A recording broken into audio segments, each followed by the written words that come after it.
We are at the Island Lawn Cemetery in Terre Haute, Indiana, and we're going to be paying respects today to a Holocaust survivor. Her name was Eva Mozes Kor, and she and her sister, her twin sister, had suffered at the hands of the infamous Dr. Mengele. Yes, Dr. Mengele, the angel of death. So let's walk to her grave and let's talk about the story. I'm going to warn you that if you have a weak stomach or you don't like to hear about war crimes and what happened during the Holocaust, then turn this episode off right now. But I'm going to start out by just mentioning that Eva Mozes was born in 1934 in Ports, Romania. Back then it was called the Kingdom of Romania. It was a constitutional monarchy until 1947. After the war. She had two nice parents, hardworking. Alexander and Jaffa, they were farmers, and they were the only Jewish residents in the area where they grew up. She had three sisters: Edith, Alice, and her twin sister Miriam. In 1940, when Eva and Miriam were 5 years old, their village, along with northern Transylvania, was taken back by Hungary. And it was in the spring of 1944, after the German occupation of Hungary, that the family was transported to a regional ghetto. So I'm not sure if you know what a ghetto is, but in World War II, they would set up ghettos, really areas that they would surround and confine Jewish population. And it was kind of a holding area that they would keep them, and of course they didn't know it, but then they would be led to the trains and transported to concentration camps. The ghettos were a very rough place. Of course, they were never given enough food, water, any supplies or provisions. They'd have to fend for themselves and they'd have to work. The Warsaw Ghetto was probably one of the worst stories. And those inhabitants, the Jewish people there, they knew what was coming. They had gotten word. So they fought back, they revolted. Many died. Of course, they were all doomed anyway, so they did the brave thing and they fought back and they killed some Nazis in the process, some Germans and Nazis. So they were in the ghetto and there they lived. A few weeks later, in May of 1944, they were transported to the infamous Auschwitz Birkenau concentration camp. I'm sure many of you have heard all the things that happened there. It was an SS guard that approached Eva's mother during the selection process. Of course, what would happen is the trains would come in and the people would file out, separate women and children and the men. Any women, I believe it was 14 years old or under, were immediately sent to be killed. Anybody that was sick or infirm, old, same thing, death sentence to the gas chambers. He was demanding to know, this officer, if Eva and Miriam were twins. And when they said yes, they were immediately taken away as their mother screamed in protest. course, they would never see her again. Eva would later say, "I never got to say goodbye to her. I didn't really understand that this would be the last time I would see her."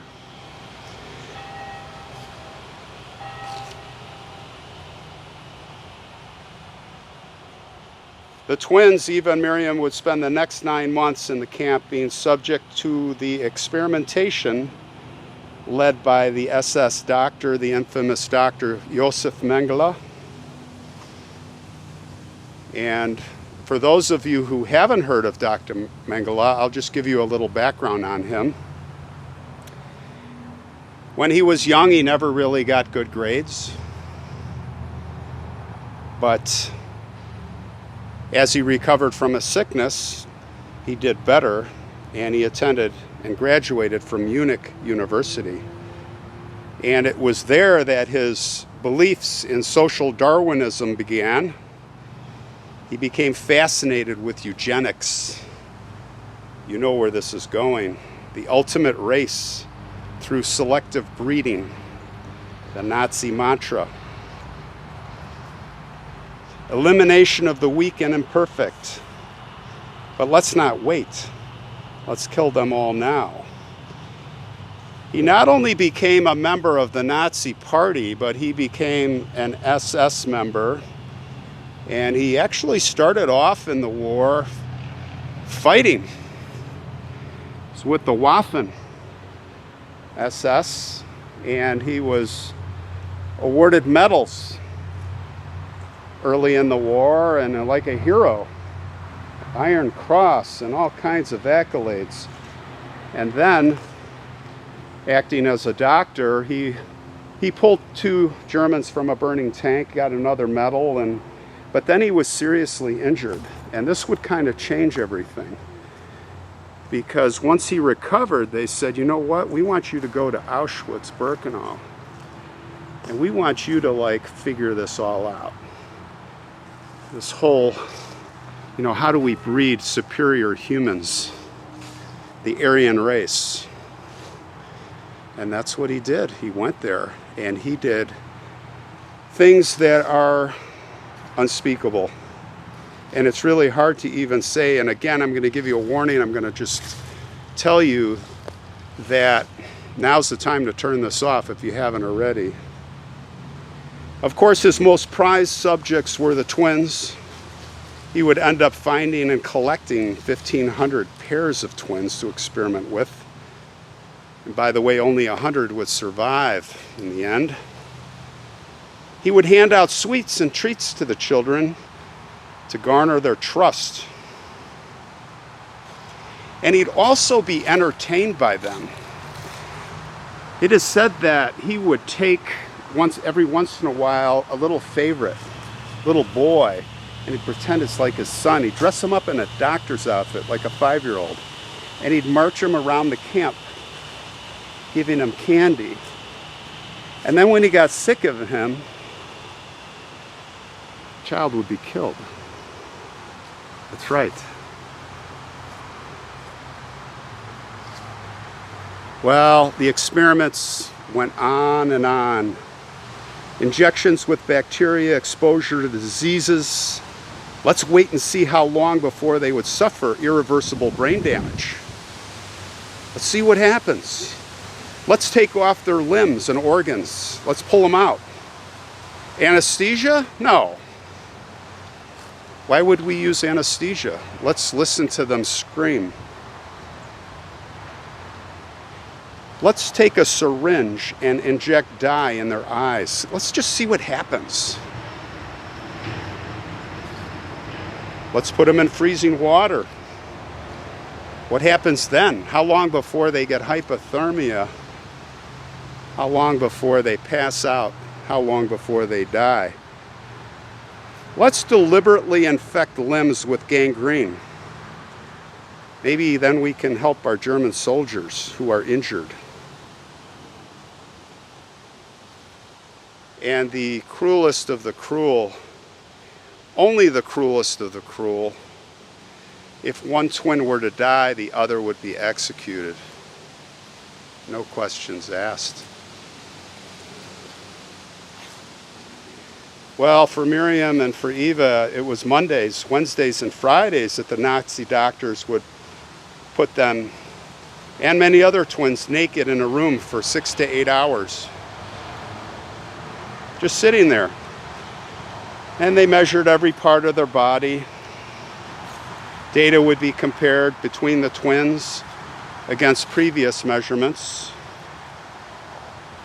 And then on Tuesdays, Thursdays, and Saturdays, SS doctors would take Eva to a blood lab, tie both of her arms to restrict blood flow, and then a large amount of blood would be taken from the left arm, while a minimum of 5 injections with unknown substances would be given in the other arm. Let's see what happens. After some injections, she became very ill, high fevers. Her legs and arms would become swollen, painful. She would be trembling as the sun burned her skin.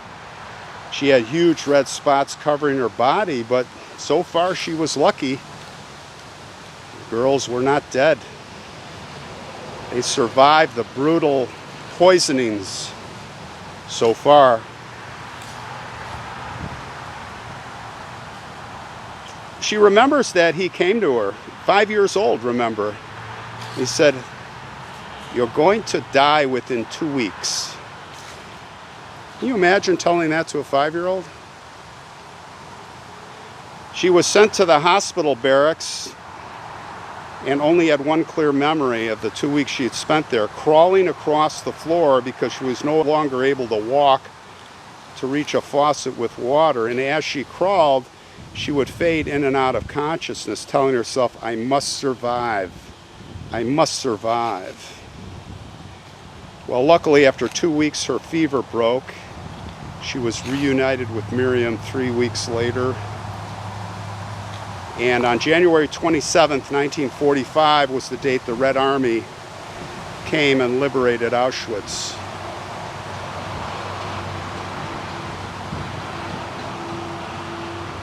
Eva and her sister were among 180 children there, most of whom were the twins, those 100 to survive the camp.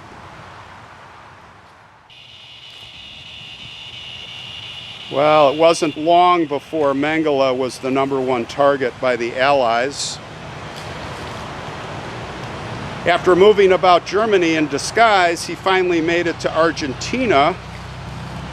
Juan Perón was a Nazi sympathizer, of course. And there he became a carpenter and a highly respected member of the Nazi Party. Completely absurd. But this happened. In 1956, he went skiing in Switzerland.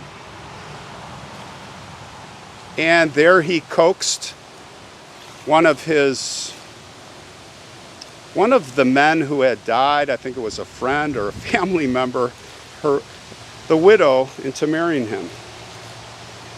Well, by that time, West Germany really was under pressure to get a lot of, keep the pressure on to catch these guys, these Nazis that fled like rats.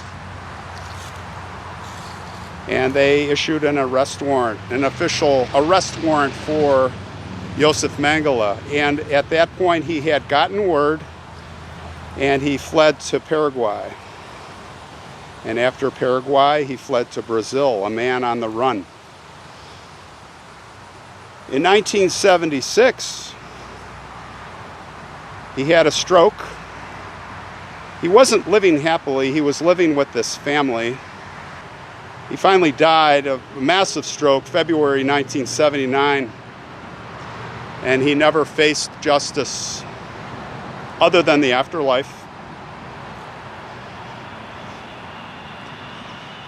After the war into adulthood, Eva suffered numerous health problems that she believed were a result of her treatment there at Auschwitz. And because Miriam, her sister, had kidney problems, she had pregnancy that brought that on. Eva donated one of her kidneys to her sister, saying, "I have one sister and two kidneys, so it was an easy choice." Sadly, though, Miriam died of kidney cancer in 1993.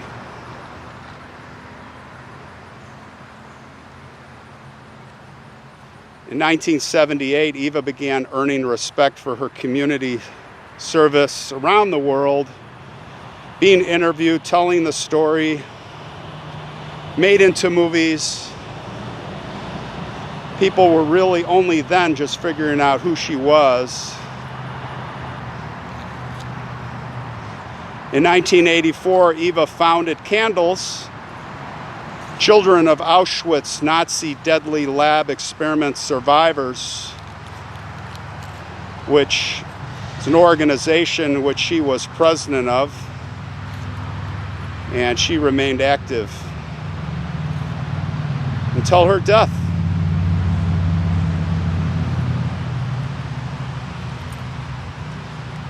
It was on July 4th, 2019 that Eva died. Ironically, in Krakow, Poland, accompanying a Candles group on an educational trip to Auschwitz. She was 85 years old. She would die there on her own terms.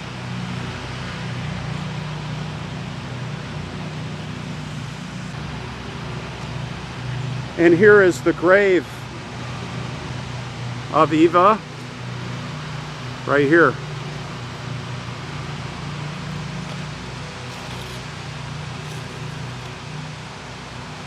I see that. I think this is her husband, and I'm going to keep the camera off because his birthday is on there, and I don't want any ID problems.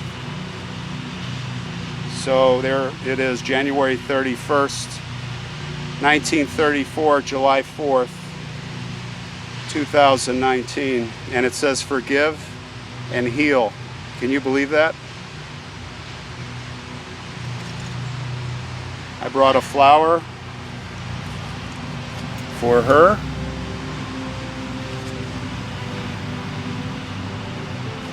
And you can see all the stones. Have you seen the movie Schindler's List? These are a sign of respect, and she has a lot of respect. I have such admiration for this amazing woman, Holocaust survivor. Rest in peace, Eva. And rest in peace, Miriam, and all of those who suffered at the hands of the Nazis in the Holocaust. And God bless all the nations fighting, all the armed forces that defeated evil finally in 1945. May they all rest in peace.